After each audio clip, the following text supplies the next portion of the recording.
Number 4 कर्मयोगी लाल बहादुर शास्त्री। आगे के video में हमने लेखक परिचय प्राप्त किया और लाल बहादुर शास्त्री जी के बारे में कुछ परिचय प्राप्त किया।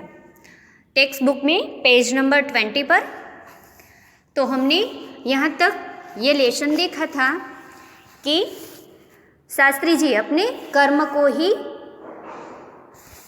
जीवन मानते हैं और आगे कहते हैं कि कोई भी क्षेत्र में सफल होना हो तो अपने कार्य और समर्पण तथा भक्ति और कर्म में समन्वय होना चाहिए। अब आगे हम देखते हैं, मैं शास्त्री जी की सफलता का रहस्य उनके किसी महत्वपूर्ण चिंतन में मानता हूँ। साथ ही यह भी मानता हूँ कि किसी भी व्यक्ति, समाज और देश के विकास का रहस्य इसी भक्ति और कर्म के सिद्धांत में ही निहित है।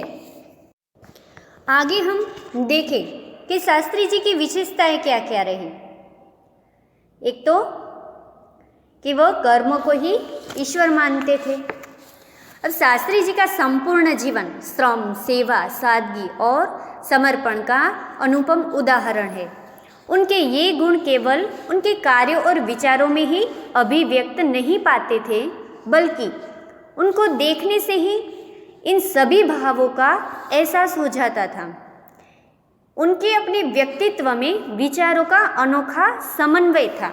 वे जो कुछ कहते थे वही करते थे। चरित्र की एक बहुत बड़ी विशेषता थी।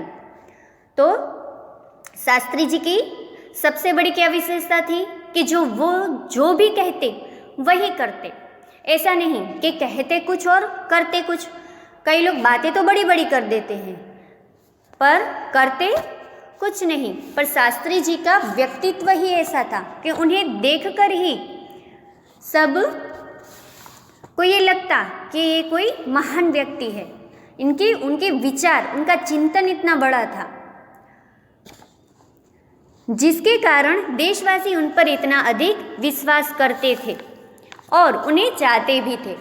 पंडित नेहरू की समृद्ध राजनीतिक विरासत को संभालना और उसे आगे ले जाने का काम कम कठिन नहीं था।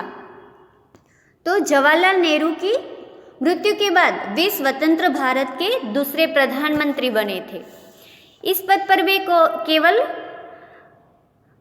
19 महीने रहे। इस दरमियान देश कठिन परीक्षा की भी घड़ी से गुजरा था, लेकिन देश ने उस समय यह साफ साफ देखा कि उसे संभालने की ताकत शास्त्री जी में ही है और शास्त्री जी ने अपने निर्मल चरित्र और दृढ़ संकल्प शक्ति द्वारा देश की इस आकांक्षा को पूरा किया। शास्त्री जी की एक सबसे बड़ी विशेषता यह भी है कि वे एक सामान्य परिवार में पैदा हुए थे। सामान्य परिवार में ही उनकी परवरिश हुई और जब वे देश के प्रधानमंत्री जैसे महत्वपूर्ण पद पर पहुंचे तब भी वह सामान्य ही बने रहे। तो शास्त्री जी की सबसे बड़ी ये क्या विशेषता है कि वह सामान्य परिवार में से आए थे, अब इतने बड़े पद पर वो पहुंच गए। अगर किसी को सफलता मिलती है कि वो छोटे से घर में भी हो और बड़े पद पर वो नियुक्त हो जाए, बड़ी फैसिलिटियाँ उसके लग जाए, फिर क्या उसका जीवन जो रहता है या जीवन स्टाइल जो उसकी रहती वो पहले जैसी रहती है? नहीं रहती। ऐशो आराम के सारे वो साधन भी बसा लेता है और उसकी लाइफ पूरी चेंज हो जाती है। पर यहाँ पर हमारे शास्त्री जी की क्या विशेषता थी कि वो जैसे सामान्य परिवार में से आए थे और उनकी परवरिश जो सामान्य परिवार में से हुई थी, अब इतने बड़े प्रधानमंत्री जैसे महत्वपूर्ण पद पर वो पहुंच गए, तब भी वह सामान्य ही बने रहे। विनम्रता, सादगी और सरलता उनके व्यक्तित्व में एक विशिष्ट प्रकार का आकर्षण पैदा करते थे। इस दृष्टि से शास्त्री जी का व्यक्तित्व बापू के अधिक करीब था और कहना न होगा पेज नंबर 21 पर कि ये कहना न होगा कि बापू से प्रभावित होकर ही सन 1921 में उन्होंने अपनी पढ़ाई छोड़ दी। अब शास्त्री जी का व्यक्तित्व किसके करीब था?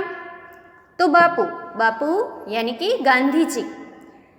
जैसे कि गांधी जी में ये विनम्रता, सादगी और सरलता, ये सभी गुण थे, वही सभी गुण शास्त्री जी, लाल बहादुर शास्त्री जी में भी थे। इसीलिए कहा है कि उनका व्यक्तित्व बापू के अधिक करीब था और उन्होंने गांधी जी से प्रभावित होकर ही उन्होंने अपनी पढ़ाई भी छोड़ दी।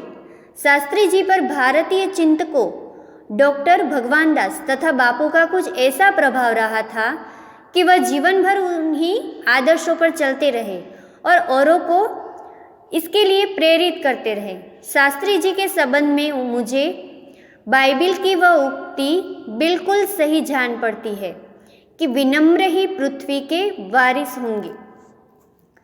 लेखक ने क्या कहा है कि ये बाइबल की कौन सी उक्ति है कि वह शास्त्री जी के जीवन से बिल्कुल सही जान पड़ती है कि विनम्र ही पृथ्वी के वारिस होंगे, यानी कि जो विनम्रता से रहता है, कर्म करते हैं, वही पृथ्वी पर शासन कर सकते हैं। वे स्वयं को कभी शासक न मानकर हमेशा जनता का सेवक ही मानते हैं। शास्त्री जी ने हमारे देश के स्वतंत्रता संग्राम में तब प्रवेश किया था जब वे एक स्कूल में विद्यार्थी थे और उस समय उनकी उम्र 17 वर्ष की थी।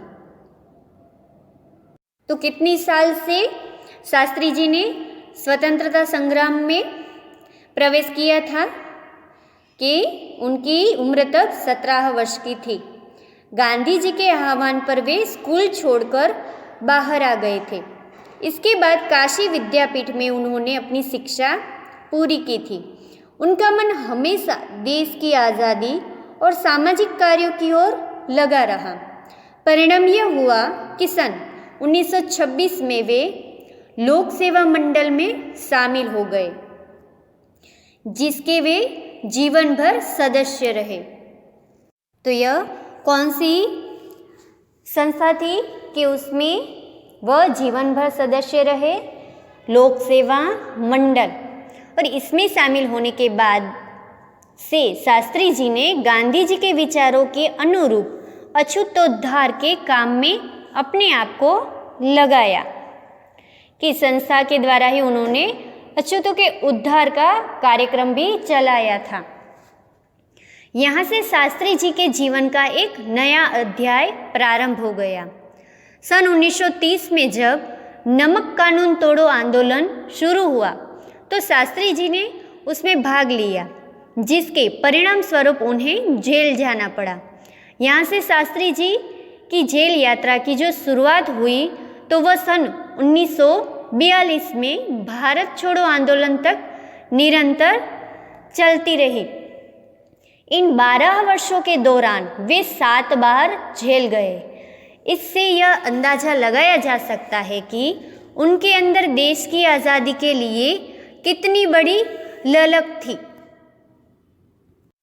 थी, यानी कि तीव्र इच्छा थी।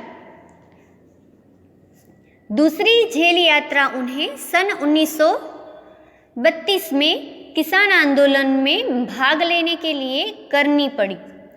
सन 1942 में की उनकी जेल यात्रा 3 वर्ष की थी, जो सबसे लंबी जेल यात्रा थी। तो लाल बहादुर शास्त्री जी कितनी बार जेल जा चुके हैं? तो 12 वर्ष का जो आंदोलन था, स्वतंत्र आंदोलन 1930 से लेकर 12 वर्षों तक वो 7 बार जेल जा चुके थे। और सबसे बड़ी जेल यात्रा कौन सी थी? तो सन 1942 की उनकी जेल यात्रा कितने वर्ष की थी? 3 वर्ष की, जो सबसे बड़ी लंबी जेल यात्रा थी। तो आज का लेसन हम यहीं तक देखते हैं। आगे का लेसन हम नेक्स्ट वीडियो में देखेंगे।